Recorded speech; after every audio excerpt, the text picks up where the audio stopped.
Hola, buen día, es un gusto saludarlos. Soy el doctor Roosevelt Payrasamán Guevara y en esta oportunidad vamos a compartir esta exposición sobre las respuestas que se dan en nuestro sistema respiratorio cuando una persona realiza ejercicio físico. Entonces, como ya es un tema que está dándose casi en la parte final de este curso importante de sistema respiratorio, el ejercicio físico nos va a permitir integrar algunas de las variables o procesos fisiológicos que hemos estado estudiando a lo largo del curso. En esta primera imagen nosotros podemos observar en esencia la importancia del sistema respiratorio en nuestro cuerpo, que finalmente tiene que ver con este proceso de difusión de gases que se dan a nivel de la membrana alveolo-capilar en nuestros pulmones. Sabemos muy bien que desde el espacio alveolar el oxígeno va a ingresar hacia la luz del capilar y el CO2 que está viniendo desde todo nuestro sistema corporal pues ingresará al espacio alveolar a través de un proceso de gradientes de presiones. Recuerden ustedes que todo en nuestro cuerpo, especialmente en el campo de la fisiología cardiovascular y de la fisiología respiratoria, tiene que ver con gradientes de presiones. Obviamente se necesita que todo el resto de nuestras estructuras estén adecuadamente funcionales, íntegras, y que cuando están en ese nivel pues pueden realizar los procesos fisiológicos que nosotros hemos venido estudiando. Entonces, hay algunos puntos importantes que nosotros debemos de tener siempre presente. El volumen corriente que usualmente tiene una persona en reposo, que está alrededor de 500 mililitros, ese volumen corriente que ingresa en cada respiración, inspiración, expiración, eso es un proceso respiratorio y que me genera un volumen corriente llamado también volumen tidal de 500 mililitros o 0.5 litros en cada respiración. Si esto es en reposo, cuando una persona empieza a hacer ejercicio, ese volumen corriente empieza a incrementarse, pudiendo llegar incluso a más de 2 litros en ejercicio intenso. Imagínense la profundidad de cada respiración cuando una persona hace ejercicio, obviamente dependiendo de la intensidad del ejercicio que está realizando, pero es un amplio espectro, un amplio rango de posibilidades ir desde 500 mililitros a más de 2 litros de volumen corriente. Lo que sí hay que considerar es que raras veces este volumen corriente, incluso en ejercicio muy intenso, no suele exceder el 60% de la capacidad vital. ¿Ya? Así es que tampoco puede ser que yo tenga un volumen corriente de 5 litros, ¿no? Todo tiene también un límite. Y en este caso siempre es importante saber hasta dónde podemos llegar. Incluso hay atletas de alto rendimiento que se acercan a casi 3 litros ya en un proceso de volumen corriente. Pero esto estamos hablando de atletas de élite, son personas que solamente entrenan, comen y duermen. Eso es lo único que hacen. O sea, su trabajo es entrenar, descansar y comer, en esencia. Por eso que tienen adaptaciones fabulosas. Entonces, primer concepto, el volumen corriente puede incrementarse y se incrementa dependiendo de la intensidad del ejercicio. Ya explicaremos más adelante cómo es que esa ventilación, ese volumen corriente se llega a incrementar y por qué. Otro punto importante es que la frecuencia respiratoria, que usualmente en reposo está alrededor de 13 respiraciones por minuto, puede incrementarse a 35-45 respiraciones por minuto. Incluso llevándolo esto a las personas de alto rendimiento, conocidos como atletas de élite, hay casos reportados en los textos de fisiología del ejercicio de atletas que han podido alcanzar la famosa cifra de 60 a 70 respiraciones por minuto. Entonces, estamos viendo desde este momento que tanto el volumen corriente como la frecuencia respiratoria se incrementan a medida que aumenta la intensidad del ejercicio. Y como nosotros sabemos, estas dos variables influyen en el volumen minuto ventilatorio. Si este volumen minuto ventilatorio que en reposo está alrededor de 6 litros, porque es multiplicar 0.5 por 12, sale 6 litros por minuto. Si tenemos en cuenta hasta dónde puede incrementar cada uno de ellos, eso nos da una idea de que este volumen ventilatorio puede alcanzar 100 litros por minuto, un promedio de 17 a 20 veces el valor de reposo. Solamente basta con multiplicar los datos que estamos mostrando en la pantalla y tendremos una idea hasta dónde puede llegar ese volumen ventilatorio. Incluso, como también estamos hablando en el polo opuesto, en el polo extremo de los atletas de elite, por ejemplo, estas personas que hacen Ironman, que nadan, bicicletean y corren, los atletas de cross country, los atletas keniatas que corren 42 kilómetros en aproximadamente 2 horas, estas personas pueden llegar a un volumen ventilatorio de 160 a 200 litros por minuto. Es una barbaridad, es una cantidad exageradamente alta. Entonces, si somos capaces de tener un volumen ventilatorio, o sea, una ventilación tan alta, definitivamente ya desde esta primera diapositiva ustedes tienen que proyectarse que la relación BQ, ventilación-perfusión, va a estar también elevada, porque la ventilación, que es el numerador, tenemos un nivel superlativo de ventilación, como veremos más adelante. Entonces, empezamos con estos conceptos que siempre hay que tener en mente, de que estas variables se incrementan con el ejercicio físico. En este cuadro, sacado de un texto de fisiología del ejercicio muy simpático, que me encanta, que es el libro de McCarthy. McCarthy es un autor de un texto muy interesante de fisiología del ejercicio, para aquellos que quieran leer un poquito más al respecto. Presenta estas tablas donde se hace la comparativa en reposo, ejercicio de moderada intensidad y ejercicio muy intenso. Un ejercicio de moderada intensidad sería un ejercicio que le permitiría, si lo está haciendo, como que conversar con cierta pausa con la persona que está a su costado. Mientras que un ejercicio intenso es aquello que obviamente no le permitiría generar oraciones completas en un diálogo, sería muy entrecortado, porque estamos, noten ustedes, con una frecuencia respiratoria en reposo 12, moderado ejercicio 30, y un ejercicio intenso podemos llegar a 50, incluso atletas de elite saben que podemos llegar a 60, 70 respiraciones por minuto. El volumen tídalo corriente en reposo ya lo sabemos, 0,5, en un moderado esfuerzo sabíamos que el volumen tídalo puede incrementar a más de 2 litros, puede llegar a 2.5, y ejercicio intenso, miren que pueden llegar a 3, sobre todo en personas muy entrenadas. Por lo tanto, la ventilación pulmonar es el producto de multiplicar 12 por 0.5, 6 litros por minuto, 30 por 2.5, tendríamos 75 litros, y en ejercicio intenso podemos llegar a 150 litros por minuto en el proceso de ventilación. Esto relacionado una vez más a considerar que esta manifestación o esta respuesta de nuestro sistema respiratorio al ejercicio está directamente relacionado con la intensidad del mismo. A más intensidad de ejercicio, mayor patrón ventilatorio. ¿Y cómo es que relacionamos esto con nuestra clásica imagen de estos volúmenes pulmonares que podemos ver a través de una prueba de espirometría?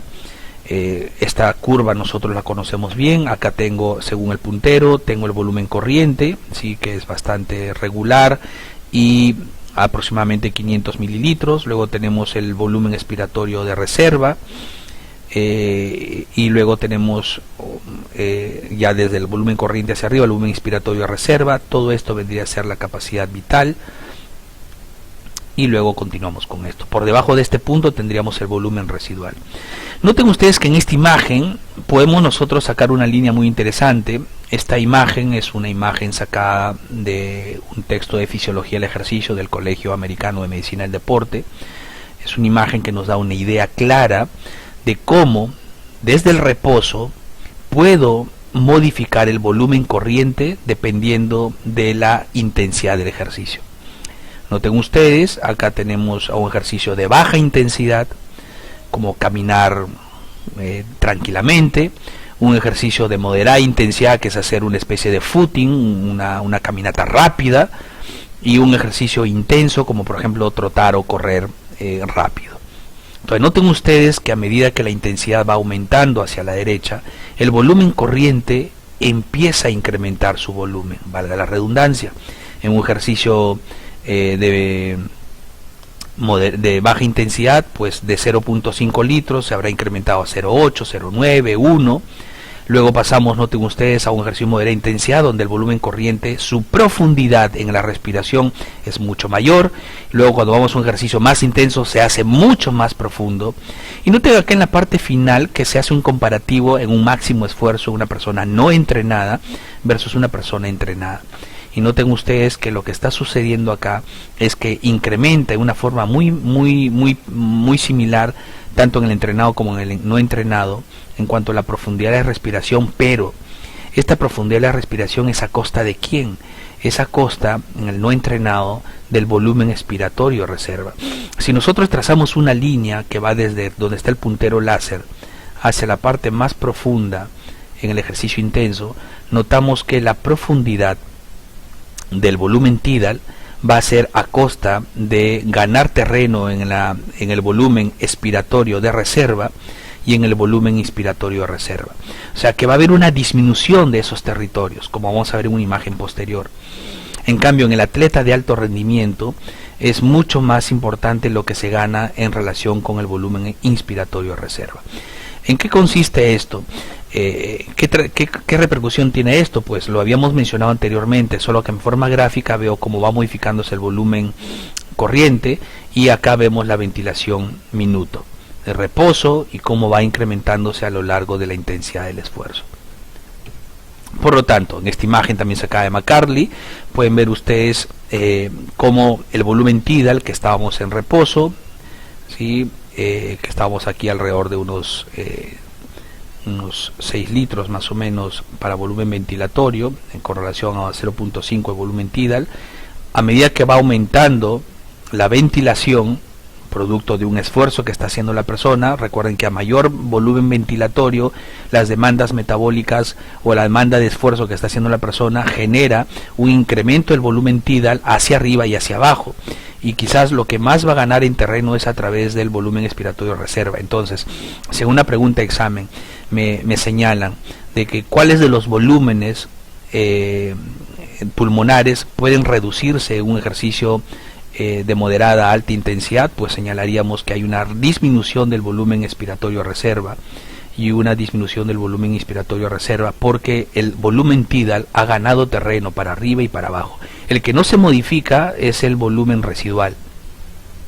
¿Sí? A pesar de que hay algunos estudios en algunos textos, pero esto no es muy concluyente, de que en algunas personas muy entrenadas podría incrementarse el volumen residual.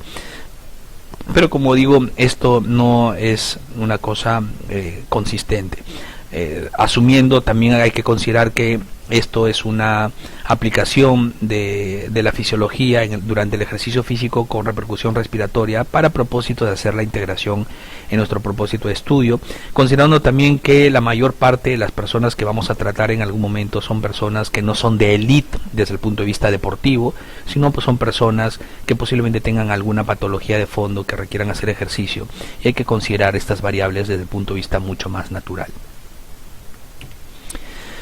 Entonces, hemos visto cómo se van modificándose los volúmenes corporales, perdón, los volúmenes pulmonares. Entonces, bajo ese sentido, ese proceso de ventilación minuto que se va incrementando a lo largo del esfuerzo, va a ir de la mano con esta difusión de gases, porque por algo estoy ventilando más que en reposo. Y la idea es de que esto me permita, de alguna manera, mantener las presiones parciales de oxígeno y CO2 en rangos fisiológicos. Nosotros ya hemos aprendido, noten ustedes, que un músculo que está en actividad, dependiendo de las necesidades o de las demandas metabólicas, pues generará una alta cantidad de CO2, ¿sí? En este caso alrededor de 46 milímetros de mercurio, que va a regresar por vía venosa hacia el corazón derecho, y luego irá por la arteria pulmonar hacia los lechos pulmonares, y la presión arterial, la presión de oxígeno en este tejido pues disminuye, dado que el tejido muscular ha extraído una gran cantidad de este oxígeno que venía por sangre arterial para sus funciones metabólicas y poder producir ATP a través de la fosforilación oxidativa. Entonces, esta sangre con poca cantidad de oxígeno y una mayor cantidad de CO2 va a llegar a nivel de los pulmones, donde existe una mayor presión de oxígeno y una menor presión de CO2 a nivel alveolar. Todo estos variaciones en la presión generan un efecto Haldane que va a permitir la migración o el paso del oxígeno que está en el alveolo hacia la vasculatura, y esto sucede básicamente en el primer tercio del tiempo que demora en pasar la sangre alrededor del alveolo, y la migración o la difusión de CO2 desde la parte capilar hacia el alveolo, y de esa manera se da el proceso de difusión, llegando por este lado ya los valores normales fisiológicos de oxígeno a nivel de 100 y de CO2 a nivel de 40, lo cual regresará hacia los tejidos, y esto seguirá constantemente durante todos los momentos de nuestra vida, y especialmente durante el ejercicio físico. Todo esto es lo que usualmente nosotros hemos aprendido a lo largo del curso, y es algo que tienen que tener siempre presente para que puedan entender los procesos de intercambio. Esa cantidad de oxígeno que está llegando a los tejidos, gran parte del oxígeno que llega a los tejidos sabemos que va a llegar unido a la albúmina.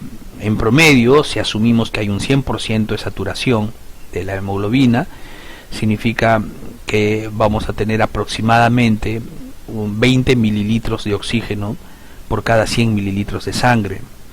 Esos 20 mililitros de oxígeno, de esos 20 mililitros de oxígeno, la mayor parte, 19.7 aproximadamente, son provenientes de oxígeno a nivel de la hemoglobina, y una pequeña parte, alrededor de 0.3, va a estar disuelto en el plasma.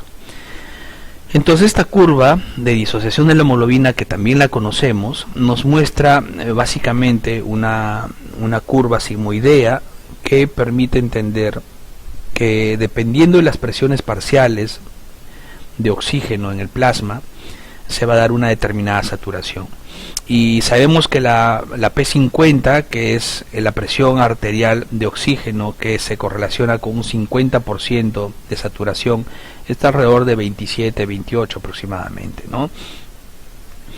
Y mientras más aumentado sea la presión parcial, pues estaremos saturados casi a un 100%. Sí, usualmente la saturación está alrededor de 97, 98%, ¿no? Y esta curva se va a desplazar hacia la derecha cuando veamos en este cuadro inferior, cuando el medio de nuestro cuerpo en cuanto al pH se vuelve más ácido, ¿sí? Y durante el ejercicio físico somos capaces, dependiendo de la intensidad del esfuerzo, de generar un ambiente ácido, o sea, es decir, un pH bajo, lo cual provocaría que la curva de disociación de la hemoglobina se vaya hacia la derecha y hacia abajo. Esto generará que en esos tejidos donde se está generando una gran formación de ácido, por ende una gran formación de CO2 producto del metabolismo propio para efectos de ejercicio, provoque una mayor disociación o liberación de oxígeno para quedarse en ese tejido y poder dar el sustento metabólico del caso. Esto, que está relacionado con el pH del tejido y que permite una curva de disociación hacia la derecha, se conoce como el famoso efecto Bohr, ya que en esos tejidos va a generarse un cambio en la configuración de la hemoglobina, ya que existe una gran cantidad de CO2 y un pH ácido, genera un cambio en la configuración de la hemoglobina, lo cual va a permitir que el oxígeno que está unido a ella se libere rápidamente y se quede en el tejido para poder ser utilizado en la producción de ATP. Ese cambio en la configuración de hemoglobina también va a permitir que el CO2 que se está produciendo sea capturado y pueda ser transportado a través de la sangre dentro de los eritrocitos.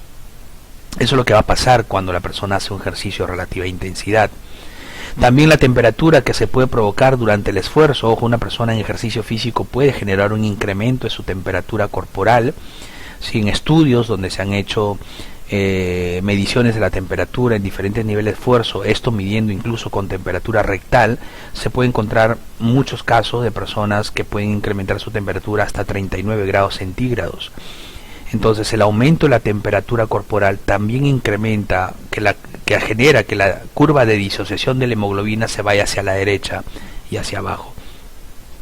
Esta curva punteada de color amarillo significa la curva de disociación de la mioglobina.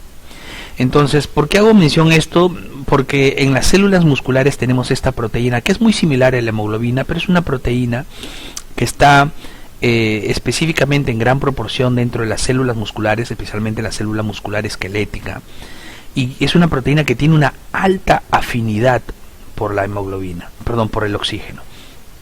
Noten ustedes que en porcentajes bien bajos, en presiones bien bajas de oxígeno, está saturado en gran proporción. Y esta gran afinidad de la mioglobina por el oxígeno la permite tener como una reserva dentro del músculo para situaciones en las cuales la persona inicia el proceso de entrenamiento, el proceso de ejercicio, y pueda ser donado a las mismas mitocondrias para el proceso oxidativo. ¿Sí? Entonces, pero es como digo, es una reserva molecular proteica que tenemos en las células musculares esqueléticas para efectos de inicio del programa de entrenamiento. Otra cosa importante que debemos nosotros recordar y que se va a ver modificada durante el ejercicio físico es la denominada diferencia arteriovenosa de oxígeno. Aunque esto tiene mucho que ver también con variables fisiológicas como la ecuación de Fick, que define el gasto cardíaco, que define el VO2 max como el producto del gasto cardíaco por la diferencia arteriovenosa de oxígeno, lo medular de esto es entender cómo es que se da esta diferencia arteriovenosa. Recuerden que en reposo, por la arteria, está viniendo en una condición ideal de un 100% de saturación de oxígeno con 100 milímetros de mercurio presión arterial de oxígeno, pues tendríamos 20 mililitros de oxígeno por cada 100 mililitros de sangre. En reposo, las necesidades metabólicas de los tejidos, de las células, son bajas. Entonces de estos 20 se quedarán aproximadamente 5, y por sangre venosa de estos 20, si quedaron 5, regresarán 15. Entonces la diferencia arteriovenosa sería 20 menos 15, 5. En reposo es una diferencia arteriovenosa baja, porque la necesidad metabólica de ese tejido precisamente es bajo. Recuerden lo que mencionamos muchas veces durante las clases de circulatorio, que el flujo de sangre a un determinado tejido está directamente relacionado con sus necesidades metabólicas. Entonces, durante el ejercicio físico, igual siguen viniendo los 20 mililitros de oxígeno por cada 100 mililitros de sangre. Y en esta imagen ya me doy cuenta que no varía.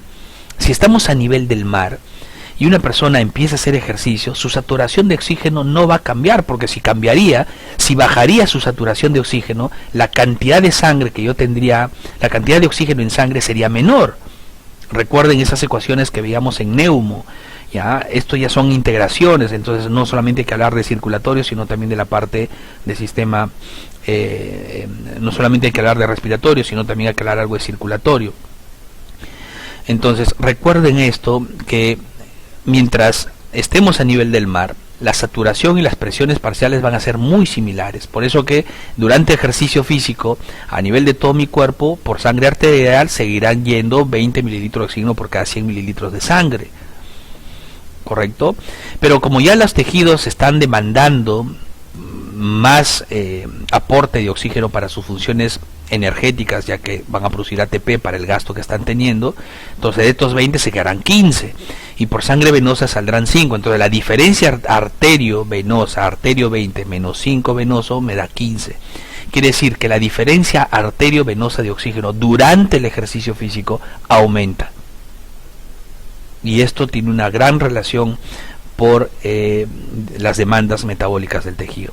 Y si me voy específicamente a lo que sucede a nivel muscular, porque finalmente es la masa muscular esquelética la que va a generar el movimiento, entonces de esos 20 mililitros que venían por sangre arterial, se queda una mayor proporción en la sangre, en el tejido muscular esquelético, regresando una menor cantidad de sangre por vía venosa.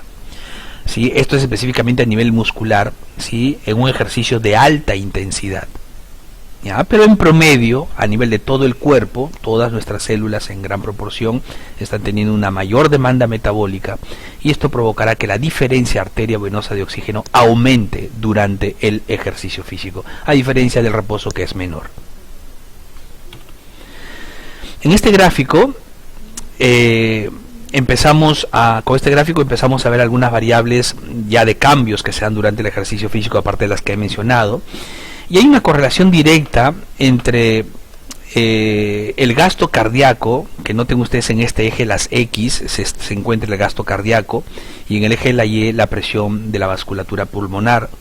Noten ustedes que mientras el gasto cardíaco aumente, o sea, se va a la derecha, y el gasto cardíaco va a incrementar precisamente cuando hacemos ejercicio. Recuerden que el gasto cardíaco, y eso lo vamos a ver en circulatorio con más detenimiento, el gasto cardíaco puede incrementarse 4 a 5 veces de su valor de reposo. Si en reposo estoy en 5, puede llegar hasta 20, 25 en una persona normal o una persona no entrenada. Pero los atletas de alto rendimiento, de elite, pueden llegar a 30, 35 litros por minuto. Es también enorme. Entonces, ¿por qué señalo esto? Porque recuerden que los pulmones reciben el 100% del gasto cardíaco. Por lo tanto, si mi gasto cardíaco aumenta, la presión arterial, que normalmente la tenemos vista en esta imagen, ¿sí? Esta presión arterial se va a modificar porque sucede algo en especial a nivel de la resistencia vascular en los pulmones. ¿Ya? Dado que estamos hablando de procesos de hiperventilación, donde hay un proceso de ventilación importante, recuerden que hemos llegado a ventilaciones minutos de 100, 120 litros por minuto, entonces quiere decir que a tal nivel de ventilación yo debo de generar que esos alvéolos que están con una gran ventilación empiecen a recibir un buen aporte de sangre, o sea, mejorar su perfusión. Y para mejorar la perfusión tengo que generar que en el lecho pulmonar la resistencia vascular sea baja. Por eso que la presión tiende a bajar, se viene hacia la derecha y hacia abajo. Si nosotros vemos en esta imagen inferior la diferencia que existe entre la resistencia vascular sistémica y la resistencia vascular pulmonar cuando la persona está haciendo ejercicio, noten ustedes que a nivel de la resistencia pulmonar yo necesito ver el gradiente de presión. Y este gradiente de presión, recordemos nuevamente, disculpen la insistencia, por la definición clásica de presión arterial es igual a gasto cardíaco, a flujo, por resistencia vascular. Si yo despejo la resistencia vascular, tendríamos que la presión o gradiente de presión entre el flujo, ¿correcto? Entonces, para que haya un gradiente de presión, tiene que ser un gradiente de presión entre la arteria pulmonar que sale del ventrículo derecho, menos la presión en la aurícula izquierda. Este gradiente de presiones es 14 menos 8, o sea, 14 para la presión arterial pulmonar, de la arteria pulmonar, y 8 para la presión en la aurícula izquierda. Esta diferencia me sale 6, y lo voy a dividir entre el flujo sanguíneo, y el flujo viene a ser el gasto, ¿correcto? Entonces, en este caso, al generar la operación, me sale que la resistencia vascular pulmonar es de 1.2 milímetros de mercurio por litro por minuto, comparado con la resistencia vascular sistémica, que es alrededor de 17. Entonces, esto trae como consecuencia que entendamos que la resistencia al flujo, que la resistencia vascular pulmonar es mucho menor que la resistencia vascular sistémica. Y esto precisamente es lo que va a permitir que durante el ejercicio físico se genere esa buen flujo de sangre a las diferentes áreas de los pulmones para que se pueda generar el proceso de difusión. No tendría sentido que se incremente la resistencia pulmonar, vascular pulmonar durante el ejercicio físico, porque esto podría ocasionar que la perfusión disminuya, y si disminuye la perfusión teniendo una ventilación tan marcada, podría ocasionar que se generen espacios en las cuales o áreas donde no haya una buena difusión. ¿Sí? Por eso que teniendo ahora una ventilación tan enorme, favoreciendo la perfusión, un buen flujo de sangre al pulmón donde tengo un lecho vascular disminuido, pues favorecerá que el proceso de ventilación-perfusión se dé en un espectro lo más apropiado posible. Pero hemos estado hablando de que aumenta la frecuencia respiratoria, aumenta el volumen tidal, aumenta la diferencia arteriovenosa. Entonces, pero eso es aleatorio, eso es como quien dice una casualidad. No, todo tiene un comando central, y el comando central, nosotros sabemos, se encuentra en nuestro sistema nervioso central. Entonces debe de haber información que llegue al cerebro, que llegue a nuestro sistema nervioso central, sobre cómo está dándose toda esa demanda metabólica sistémica, especialmente a nivel de la musculatura, que es la que se pone en contracción para realizar los movimientos durante el ejercicio físico. Entonces hay señales aferentes que van a llegar hacia el sistema nervioso central, especialmente al centro respiratorio, a los núcleos respiratorios que se encuentran en la protuberancia anular y en el bulbo raquídeo, hablando específicamente en el protuberancia anular, el centro neumotáxico, y en el bulbo los dos centros, tanto el dorsal como el ventral, pero especialmente nos interesa el núcleo dorsal, que tiene que ver mucho con la inspiración. Entonces, desde la periferia, cuando la persona está incluso antes de hacer ejercicio, pero ya está pensando, eso se llama una respuesta anticipatoria. Esa respuesta anticipatoria está llegando una información de esa respuesta proveniente desde mecanorreceptores, propioceptores, que se encuentran a nivel de la musculatura, a nivel de las articulaciones, que están señalando al sistema nervioso central de que estas estructuras de nuestro cuerpo están empezando a tener un trabajo por encima de lo que usualmente hacen en reposo. Entonces estos mecanorreceptores, por ejemplo, que tenemos como el uso muscular, que mide el grado de estiramiento, el órgano tendinoso de Golgi, que está señalando el grado de tensión que se está dando a nivel de la transición músculo-tendinosa, llega por vía aferente hacia el sistema nervioso central, hacia nuestros centros respiratorios, indicando que se necesita ya ir mandando una mayor aporte de oxígeno a estos tejidos que están aumentando su demanda metabólica producto de la contracción que están realizando. De la misma manera que llegan estas informaciones periféricas desde el sistema musculoesquelético, también pues empezarán a llegar informaciones de cómo están las presiones parciales de los gases en nuestro cuerpo, ya que durante el ejercicio físico habrá un incremento en la producción de CO2, lo cual se acompaña usualmente con una disminución del pH. Habrá formación también de sustancias como el ácido láctico, que provocarán una disminución del pH. Habrá también un alto consumo de oxígeno. Entonces todos estos detalles tienen que llegar vía quimiorreceptores hacia el sistema nervioso central para poder generar las compensaciones del caso. También desde la corteza motora enviará información también hacia al centro respiratorio en el tronco encefálico, señalando de que producto de esa inicio o sostenimiento de contracciones musculares, pues se requiere más cantidad de oxígeno que llegue a estos tejidos para sus demandas metabólicas. Entonces lo que hace el sistema nervioso central desde los núcleos respiratorios, especialmente desde el núcleo dorsal del bulbo raquídeo, es mandar información hacia los músculos ventilatorios, especialmente diafragma, y conectados también a los otros músculos como los intercostales externos, que son importantes en el proceso inspiratorio para aumentar la frecuencia respiratoria y de esa manera dar el soporte necesario a estos tejidos que están en actividad. Dicho esto, hay otros datos importantes antes de seguir avanzando con las otras imágenes que voy a presentar, y acá tenemos que ver lo siguiente. Todo ser humano en reposo tiene un consumo de oxígeno, y esto es inevitable. Somos seres biológicos aeróbicos por excelencia, o sea, dependemos del oxígeno para formar ATP, y ese ATP se ha utilizado en todas nuestras actividades. Entonces, en reposo, el consumo de oxígeno, esta variable VO2 max, que significa volumen de oxígeno, es una variable que representa el consumo de oxígeno en reposo para formar ATP a nivel mitocondrial, es 3.5 mililitros de oxígeno por kilo por minuto. ¿Correcto? Eso es en reposo, eso es, digamos, es la variable universal aceptada como estándar para todo ser humano. Algunos podrían tener un poquito más dependiendo de su masa muscular, pero en promedio se acepta que es ese valor. Perdón. ¿Ok?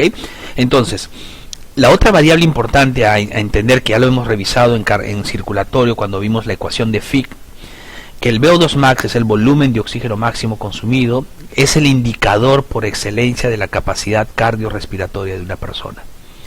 O sea, toda persona que va a hacer ejercicio o que hace ejercicio debería, en un contexto ideal, saber cuál es su capacidad física cardiorrespiratoria, y eso se evalúa a través del VO2 max. En cardiología evalúan esto a través de los test de esfuerzo. En el campo relacionado al mundo del fitness o de la salud también hacemos las pruebas, pero son pruebas con tendencia aeróbica para diseños de programa, pero están muy relacionados.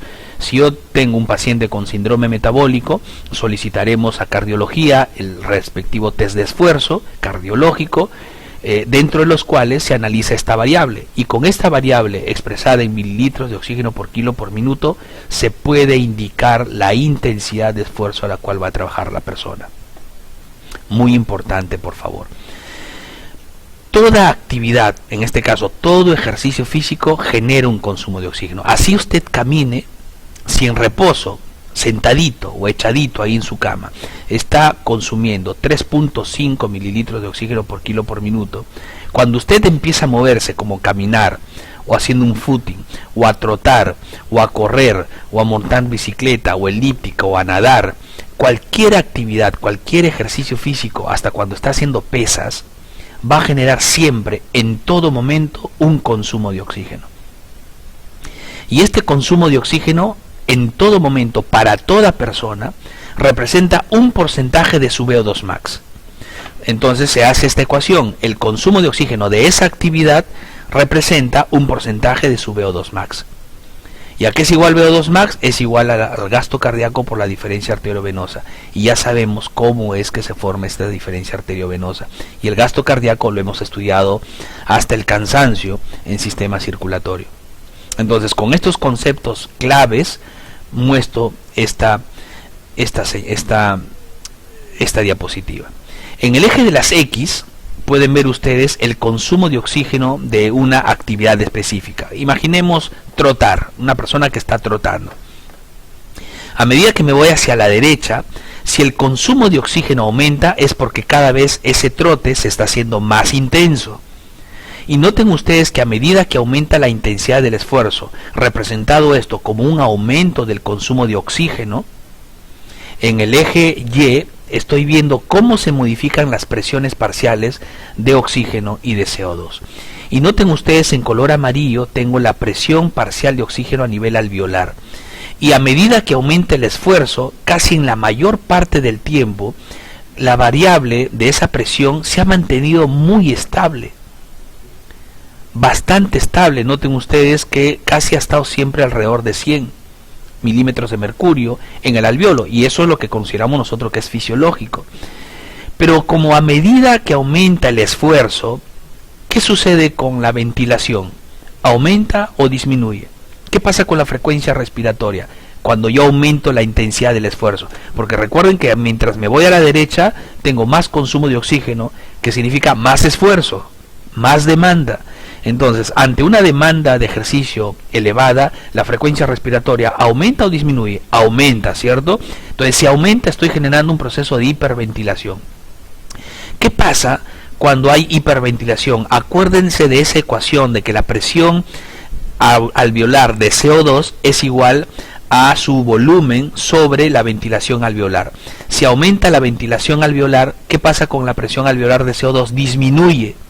Y si disminuye la presión alveolar de CO2, ¿qué pasará con la presión alveolar de oxígeno? Aumenta. Entonces, noten ustedes que en la curva, a medida que aumenta el consumo de oxígeno producto de un ejercicio de mayor intensidad, pues la presión alveolar de oxígeno empieza a incrementar, asociado con una frecuencia respiratoria alta, que va a generar que la presión alveolar de CO2 disminuya. Entonces, vean ahora en naranja que la presión alveolar de CO2, que estaba alrededor de 40, empieza a disminuir gradualmente a medida que aumenta el esfuerzo, porque estoy haciendo un incremento de la frecuencia respiratoria, estoy eliminando más CO2 y como consecuencia tengo un incremento de la presión alveolar de oxígeno. ¿Sí? Entonces eso es lo que está sucediendo cuando una persona hace ejercicio. La presión alveolar de CO2 disminuye a medida que voy aumentando la intensidad del esfuerzo, porque está asociado con un aumento en la frecuencia respiratoria, y la presión alveolar de oxígeno empieza a incrementar. Punto 1. Punto 2. Noten ustedes ahora que la ventilación en relación con el ejercicio tienen va a incrementarse, lo sabemos, pero son incrementos en base a fases que están bien definidas. Cuando estamos en reposo estamos alrededor de una ventilación minuto de casi 6, ¿correcto? Entonces estamos en reposo, se sigue manteniendo esa curva en el mismo nivel porque no hay demanda metabólica a nivel de la musculatura, que es la que genera la contracción para el ejercicio. Cuando iniciamos el ejercicio hay una primera fase en el incremento de la curva ventilatoria que es abrupta. Noten ustedes que abruptamente sube la ventilación minuto. Y sube la ventilación minuto inicialmente porque hay un incremento en el volumen corriente asociado a una discreta elevación de la frecuencia respiratoria. Pero esto dura solamente un pequeño espacio de tiempo, usualmente es alrededor de un minuto, incluso menos. Es muy rápida la fase. Y esto está ocasionado especialmente por esa información que está llegando al sistema nervioso central, denominada la repercusión anticipativa, donde los mecanorreceptores, propios receptores que están en mi sistema musculoesquelético, están enviando información de que yo ya estoy empezando yo ya estoy dando los primeros pasos en el inicio de una sesión de entrenamiento físico y demando mayor cantidad de oxígeno a estos tejidos. Luego pasamos a una fase 2, que es un poquito más larga, donde la ventilación minuto va a ir incrementándose a lo largo de toda la sesión de entrenamiento. Y esta curva denota un incremento porque durante la sesión de entrenamiento va a haber cada vez una mayor demanda energética hasta que el proceso se estabiliza un poco si sostenemos ya la misma intensidad de esfuerzo, esto expresado como un porcentaje del VO2 max. Por eso que ahora tenemos una fase 3 que es ya más estable, si es que hemos empezado a sostener la misma intensidad de esfuerzo. Pero si aumentamos la intensidad del esfuerzo, obviamente esta curva seguiría haciéndose hacia arriba, ¿correcto? Hasta alcanzar los valores de ventilación que sean acordes con la necesidad metabólica. Una vez que termina el esfuerzo, termino de hacer el ejercicio, hay una caída brusca de la ventilación, porque lo que va a disminuir es tanto la ventilación, el volumen corriente, como la frecuencia respiratoria. Y luego viene la fase de recuperación, que es una parte un poco más prolongada, donde a pesar que todavía puedo tener frecuencias respiratorias ya dentro del rango normal, el volumen corriente todavía sigue siendo mayor del nivel de reposo. Noten ustedes, todavía que estoy en fase de recuperación, la persona ya puede estar respirando dentro de un rango más fisiológico, pero el volumen corriente sigue siendo alto, y esto es porque hay un efecto posterior al ejercicio, en lo que se conoce como EPOC, no el EPOC clásico de las enfermedades pulmonares crónicas, sino como el consumo de oxígeno. Hay una elevación del consumo de oxígeno post-esfuerzo. Y esto es porque el cuerpo trata de llegar al nivel de reposo, al nivel de equilibrio, y eso significa, como ha gastado energía durante el esfuerzo, está tratando de reponer esos sustratos que se han consumido, está intentando eliminar, barrer ese lactato que se ha producido, compensar la formación de iones hidrógeno, así es que está tratando de restablecer el medio interno, y eso puede tomar un tiempo aproximado que puede ir desde los 30 minutos hasta las 2-3 horas. Eso depende también de cuán intenso ha sido el esfuerzo aquí y de cuán entrenada se encuentra la persona. Mientras más entrenada la persona, la recuperación va a ser más rápida. Pero por ejemplo, si tenemos una persona sedentaria con obesidad que se manda a hacer un ejercicio intenso, terminó de hacer el esfuerzo y va a seguir hiperventilando un buen tiempo porque su cuerpo no está adaptado a ese tipo de procesos. Esta imagen, que es una de las imágenes que a mí hace muchos años me impactó porque me ayudó a entender cómo es que el cuerpo procesa la energía en relación al ejercicio, y esto en relación al consumo de oxígeno. Este es el concepto del crossover de George Brooks.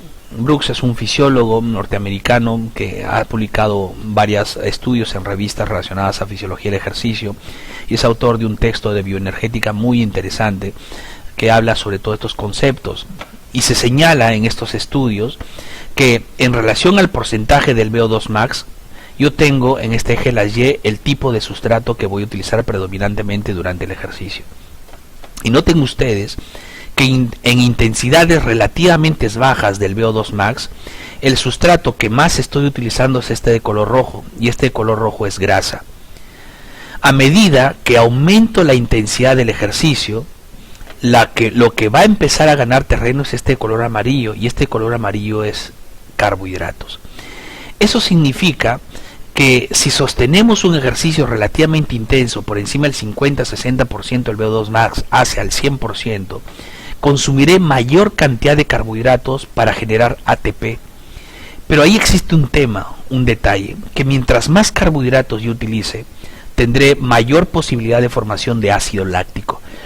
¿Ya? Porque mientras más me acerque al 100%, mayor proceso anaeróbico voy a estar generando y voy a demandar mayor uso de carbohidratos y formaré mayor cantidad de ácido láctico. El tema es que ese ácido láctico que se forma, como se forma en un medio acuoso que es el citoplasma, se va a disgregar en hidrógenos y lactatos. El lactato como tal puede ingresar a la mitocondria y ser utilizado, o ese lactato puede ser liberado a la sangre y viajar al hígado por el ciclo de Cori para formar nueva glucosa. El problema es con el hidrógeno que se está formando, porque mientras más hidrogeniones disminuye el pH. Y eso es lo que pasa en el ejercicio físico, ese pH disminuye y favorece el efecto Bohr para la curva de disociación de hemoglobina, entonces voy a dejar más oxígeno, si no, no podríamos hacerlo. Entonces, dicho esto, es que esa repercusión metabólica va a generar una respuesta ventilatoria. Noten ustedes que en el eje de las X tengo el consumo de oxígeno expresado en litros por minuto, o sea, es consumo de oxígeno total, y voy a tener un incremento en el consumo de oxígeno, ¿sí?, a medida que va aumentando el esfuerzo. Entonces, si aumento yo el esfuerzo, utilizaré más carbohidratos. Recuerden el concepto del crossover, uso más carbohidratos. Entonces, noten ustedes en amarillo cómo a medida que aumenta el esfuerzo se va produciendo mayor cantidad de lactato. Y el lactato, que está usualmente por debajo de 1 milimol por litro, no genera una repercusión importante sobre el patrón ventilatorio.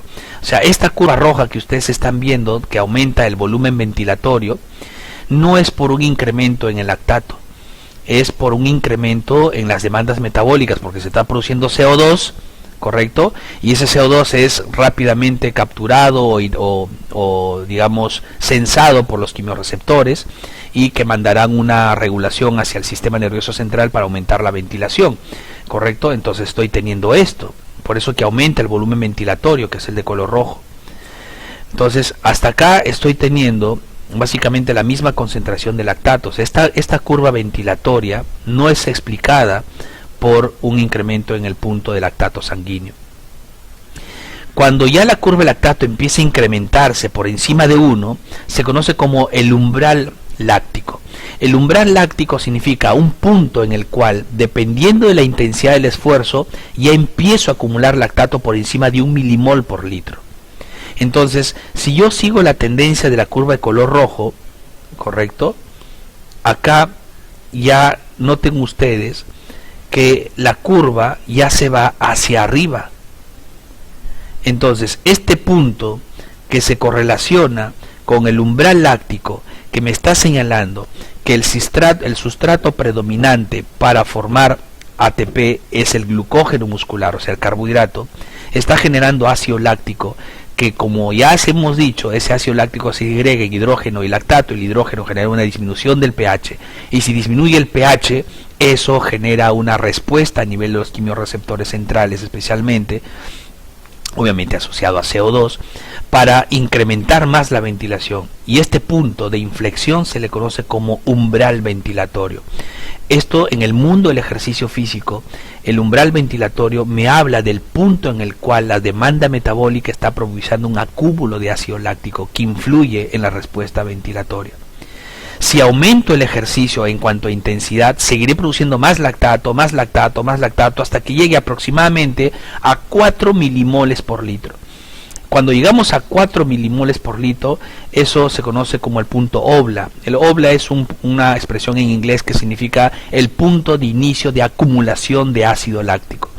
Cuando ya llegamos a 4 milimoles por litro o más, se genera una nueva inflexión en la curva de ventilación y tenemos otro que va hacia arriba. Entonces hay dos momentos. el momento en el cual empieza a darse ya una pequeña acumulación de lactato por encima de 1, que se conoce como el umbral ventilatorio, y el otro punto donde hay una marcada ya acumulación de lactato por encima de 4 milimoles por litro, lo cual va a generar una disminución más importante en el pH con más producción de CO2 y genera una nueva inflexión en la respuesta ventilatoria. Entonces, esta respuesta ventilatoria que ustedes están viendo acá ya está relacionado específicamente con el ácido láctico que se está formando durante el esfuerzo físico.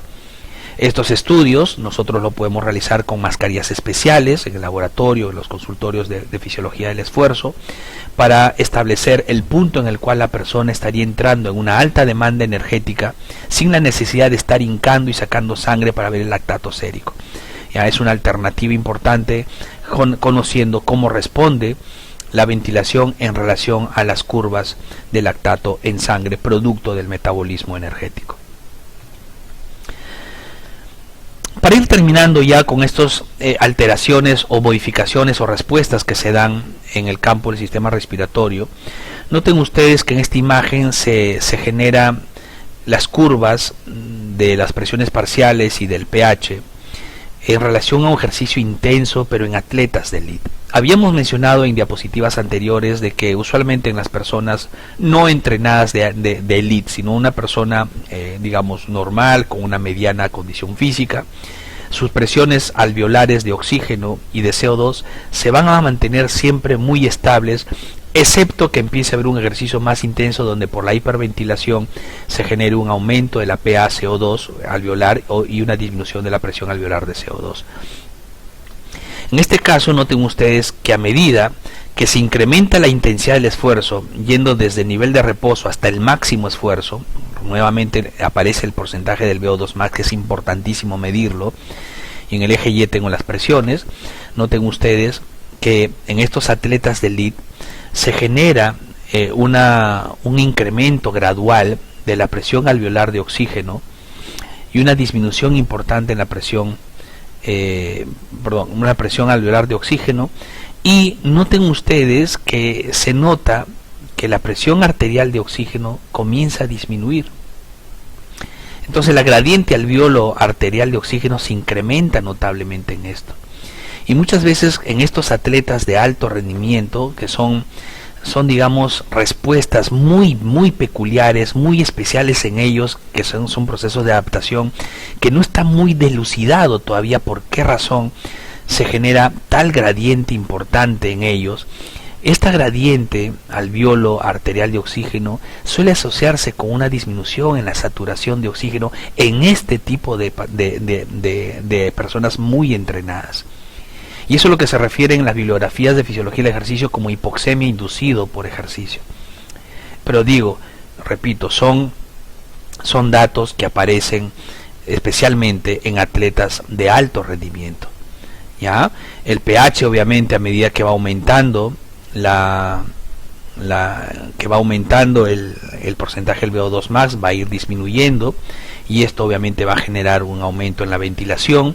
La presión arterial de CO2 va a ir disminuyendo, porque como aumentó la presión alveolar de oxígeno, la presión alveolar de CO2 va a disminuir. Entonces el gradiente de capilar hacia el alveolo del CO2 va a favorecer la salida de CO2 del capilar hacia el alveolo, y eso va a permitir que la presión arterial de CO2 comience a disminuir.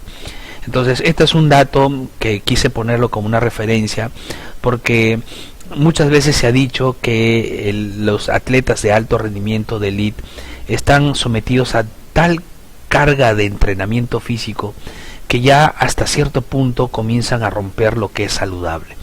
Lo que nosotros consideramos adaptaciones fabulosas para el ser humano, muchas veces en ellos pone en un nivel extremo su performance y su salud orgánica. Y noten que está demostrado que que en estos entrenados puede darse tal gradiente de presión alveolar arterial de oxígeno que podría estar relacionado con una disminución de su saturación en estos deportistas. Esta imagen, muy interesante, habla precisamente de esa gradiente alveolo arterial de CO2, de oxígeno. Ya, recuerden que esta gradiente es muy importante para ver cómo se logra el equilibrio en la difusión de oxígeno a nivel de la membrana alveolo-capilar. En reposo, noten ustedes que la ventilación perfusión está alrededor de 0.8. En este extremo tengo la presión a nivel arterial y acá tengo la presión a nivel alveolar. Entonces la gradiente de presión está alrededor de 5-10. Eso es lo que normalmente nosotros tenemos y es lo que hemos estudiado. 100 y acá 90, la diferencia es 10 y está dentro del rango que nosotros estudiamos. ¿Correcto? Estos son los rangos fisiológicos en reposo.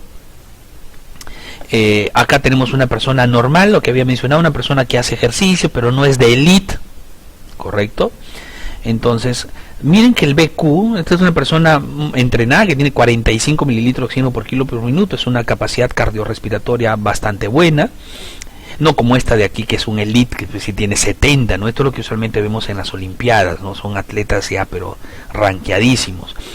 Y noten que la ventilación perfusión aumenta notablemente cuando la persona empieza a hacer ejercicio. ¿Sí? ¿Y por qué razón sale tan alto? Porque la ventilación se incrementa a tal nivel que cuando lo dividimos entre la perfusión respectiva, pues me va a salir, tengo un numerador mucho más grande. Como tengo un numerador mucho más grande, me sale una ventilación, perfusión enorme. Y esto está relacionado, noten ustedes, con un incremento en las presiones, en la gradiente de presión. La gradiente de presión arterial de oxígeno estaría en 95 y acá subimos a la presión alveolar a 120. Entonces hay un incremento en la gradiente de presión alveolo arterial de oxígeno durante el esfuerzo. Pero esto es lo que habíamos, y con una saturación que se mantiene dentro del rango normal. Correcto, no había una variación sustancial en esto. Pero noten ustedes ahora que en esta columna donde se encuentra esta persona muy entrenada, habíamos mencionado que a veces pueden existir en estos casos una especie de alteración, entre comillas, que provocarían una disminución de su saturación. Como pueden ver ustedes, bajó la saturación acá a 90.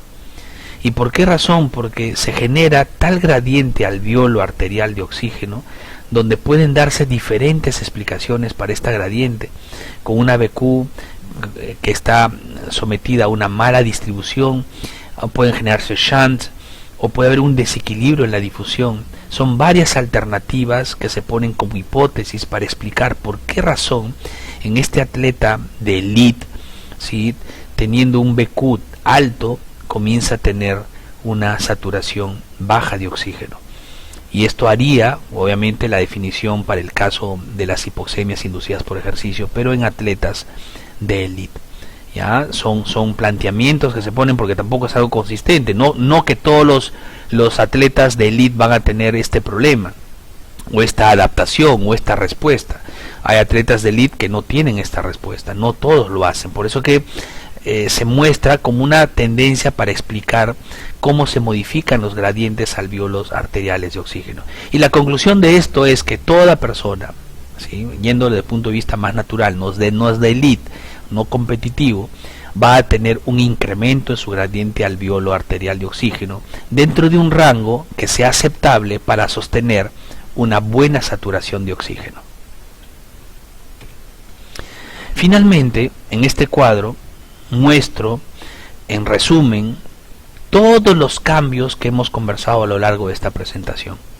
¿Sí? No es necesario que se la aprendan de memoria, porque no me voy a memorizar todos estos numeritos, pero sí dejen resumen cómo en una persona no entrenada, yendo desde el reposo hasta un ejercicio que va hasta el 100% de su VO2 max, recuerden que el porcentaje del VO2 max me habla de la intensidad del esfuerzo, voy aumentando 30%, 60%, 90%, 100%. ¿Qué pasa con sus variables respiratorias? Primero, que el consumo de oxígeno global va a ir aumentando. Es innegable porque estoy aumentando el esfuerzo, por lo tanto demando mayor cantidad de oxígeno para mis requerimientos metabólicos. El volumen de CO2 producido también va a ir incrementando, porque más esfuerzo, más CO2 produzco.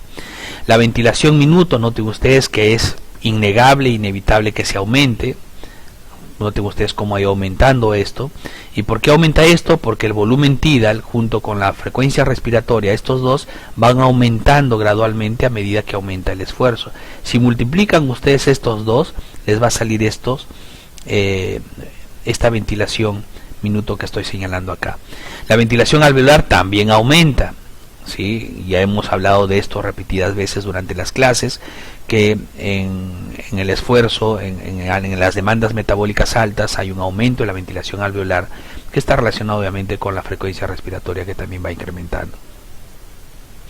¿Sí? En este caso, la relación entre el espacio muerto y el volumen del espacio muerto y el volumen TIDA como que se mantienen en los pasos de menor intensidad, y va disminuyendo un poco en cuanto a mayor intensidad, porque el volumen tidal, recuerden ustedes que se incrementa en profundidad a costas del volumen de reserva inspiratorio y del volumen de reserva expiratorio. En cuanto a los gases de intercambio, la presión arterial de oxígeno, noten ustedes que la presión arterial de oxígeno se mantiene muy estable durante todo el recorrido. La presión alveolar de oxígeno también se mantiene muy estable en gran parte de ella, incrementándose cuando incremento la intensidad, porque voy a empezar a aumentar mi ventilación alveolar. La presión arterial de CO2 disminuye. ¿Por qué razón? En este caso porque hay un gradiente que favorece mayor salida de CO2 a través de la ventilación, porque estoy aumentando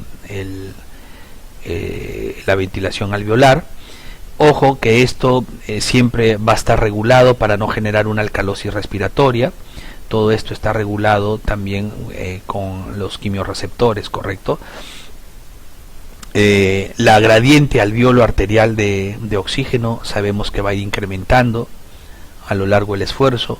El pH va a ir disminuyendo según la intensidad. Miren, la saturación de oxígeno casi es la misma, no se varía, o sea, la saturación no va a verse afectada en una persona que entrena a diferentes intensidades.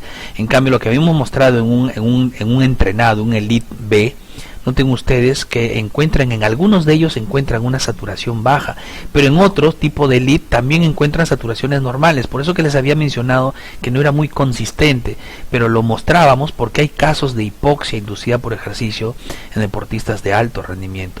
La ventilación perfusión obviamente se incrementa notablemente porque hay una alta ventilación en comparación a la perfusión. Sí, y esto lo pueden ver ustedes reflejados en estos valores. Los contenidos de oxígeno, el contenido total de oxígeno en sangre arterial por cada 100 mililitros de sangre se va a mantener. Recuerden lo que habíamos visto en imágenes anteriores. Durante el ejercicio, la cantidad de oxígeno total en sangre arterial tiene que bajar, no es la misma, 20 mililitros de oxígeno por cada 100 mililitros de sangre. Ahí está, igualito. Y la cantidad de CO2, de oxígeno en sangre venosa, pues irá disminuyendo porque cada vez se queda más oxígeno en el tejido para poder formar ATP. ¿Sí? Y estas son otras variables relacionadas con la circulación pulmonar, donde se pueden ver el flujo. El flujo viene a ser el gasto cardíaco. Recuerden que el lecho pulmonar recibe el 100% del gasto cardíaco. Más intenso el esfuerzo, mayor gasto cardíaco que llega hacia el lecho pulmonar. La resistencia que habíamos mencionado, resistencia vascular pulmonar, disminuye, y es necesario que disminuye para poder tener esa buena perfusión a todos esos alvéolos que están teniendo una ventilación importante durante el ejercicio físico. Entonces, con este cuadro, estimados alumnos, he querido mostrar información complementaria, ya de integración de todo lo que hemos venido estudiando a lo largo del curso, porque el ejercicio físico permite precisamente eso, es integrar las diferentes variables y conceptos que hemos ido estudiando desde un punto de vista más aplicativo. Así es que espero haya sido de vuestra ayuda esta presentación. Recomiendo seguir estudiando, que es un camino, que es una estrategia importante para lograr los objetivos, y espero les vaya muy bien en lo que queda del curso. Un abrazo enorme para todos ustedes.